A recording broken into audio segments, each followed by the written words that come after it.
what's some of the hardest part of being a comedian? Because I know people don't see the grind; they just see you getting up there making them laugh. The business. A lot of parts of the business. If the business ain't right, like we was talking about, my man D-Lay was online talking about nigga business. When they ain't doing business right, and it make you can go get the contracts and do all of that, but these people still got to do this business right. Mm-hmm. If we agree upon a number, and I tell you I need this portion of that before the show, before you put me on the flyer, that's what needs to be done, because you do your part, you get them people there, I'm gonna do my part to make them want to come back. Exactly. But that's really the business part of it. Hating, the lack of camaraderie, you know, it's enough. Even the whole system, they just think it's one or two people that could be funny at the same time. Well, no, it's a lot of people. It's a lot of comics out there. You know? Ever had a crowd that just wouldn't laugh? I had a crowd that wouldn't laugh, but I made them laugh.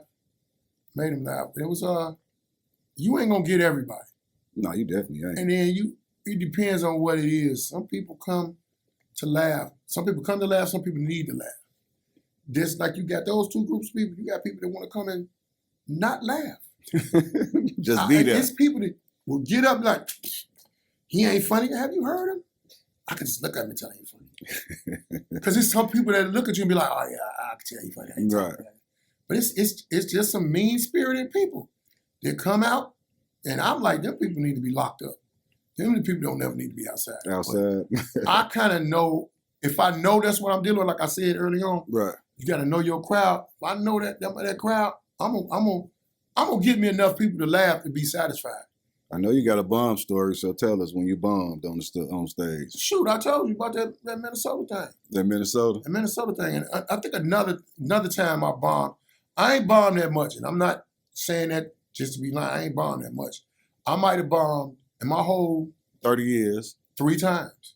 Oh, that's good. Yeah. One every 10 years. Yeah, and that's a good average. The one time I bombed, I was at the Laugh Factory. And I hate I bombed that day because I was in front of some haters. And it was like, you know, they want to see the hero fall.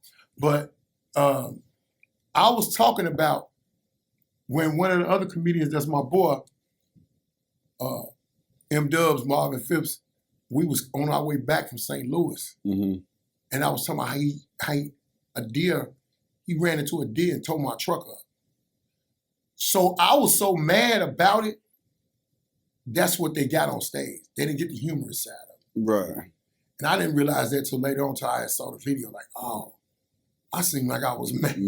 I was mad, and I had to express that, because that was the first time I had expressed it, and he was there, and a couple other people was there. So it didn't go well, but then I was like, my thing of it is, if I bomb in a place, I got to go back. Right. Because I got to get it right. And I went back, and ever since I done... And set their ass on fire. Every time I done went back to the Laugh Factory, I done tore their ass off. Yeah. So if a young comedian want to start doing comedy today, what advice would you give them? Don't ask me. Don't ask me. Why? Because they don't listen. Yeah, they do not listen. The young comedians don't listen, just like the YNs on the street don't listen. But all I've told a lot, because there's a certain few out there in the world that I've talked to, and I'll be like, listen. They be like, man, what I got to do? I'm going to tell them something that I can't show them. You got to get on that stage. You got to find yourself. You got to keep getting on that stage. Mm-hmm. You gotta, if this is what you do, don't. This is something that's got to be in you. You can't take this because your grandmama is 98 years old and she said, baby, you need to be a comedian. That lady finna die.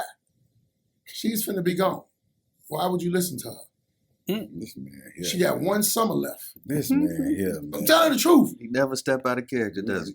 Hey, that's real. You don't listen to somebody that ain't, they old. Can be seen out here. But then they listen to the wrong people. But that's what they probably feel about you when you trying to give them advice, though. Yeah, they feel that, and then they can watch me go on stage and find out I'm truth. Dead serious. I'm the truth. But I'm not the coldest. I'm not the coldest comedian. But I'm gonna do my best every time I get up there. I'm not gonna play. I tell them, just keep going up there, man.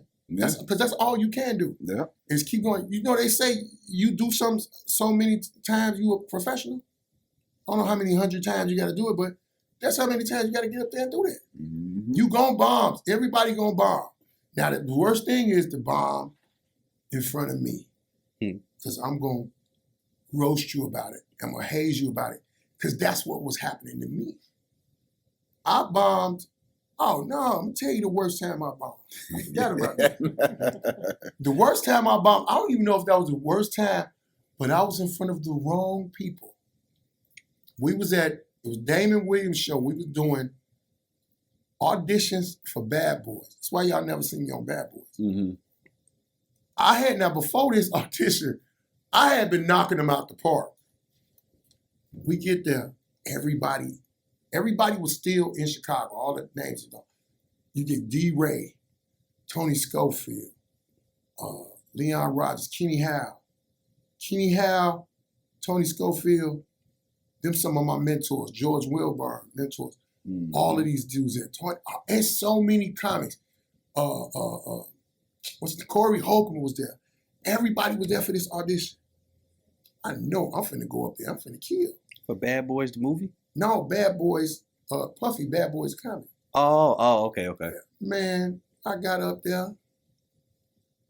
Noodles. Straight noodles, man, bomb. Didn't nobody laugh. Didn't nobody say nothing. I got this thing in my head. If you bomb, leave and go home. Don't go back over there with the comedians. Nah. So I'm finna get ready to leave. I done got off stage. DJ Dollar Bills, my boy, I love him to death, but he played this song. Someone please call 911. I'm like, I'm finna go home. I'm gonna cry in the car all the way home. Oh, yeah. I'm trying to leave. I'm trying to ease out. Out of all the noise. He go, Marlon Mitchell, baby. Come on over here. Let's talk about what you just did on that microphone. I can hear his voice right now. Man, you talking about somebody sick, and I had to sit in this chair. Kenny Howard said, don't you ever tell nobody I'm your mentor no more. Can't believe you did that. And Tony looked at me and shook his head. Every one of these comics Right. told me up. They roasted me. And it made me know one thing. I don't care how many of y'all it is, y'all could be together, y'all could be apart. I ain't bombing in front of y'all no more. Right, exactly. No matter what I do, I ain't bombing in front of y'all. And I had good joke. I just don't know what happened. I think I might not knew my crowd that day, but Yeah. man, that made me know that was the worst bomb. So it's To me, 'cause different it's in front of jokes my for different peers. crowds, right? Yeah, it's different jokes, different crowd. And You got to read the crowd. you got to read the room. You got to Yeah. really read the room.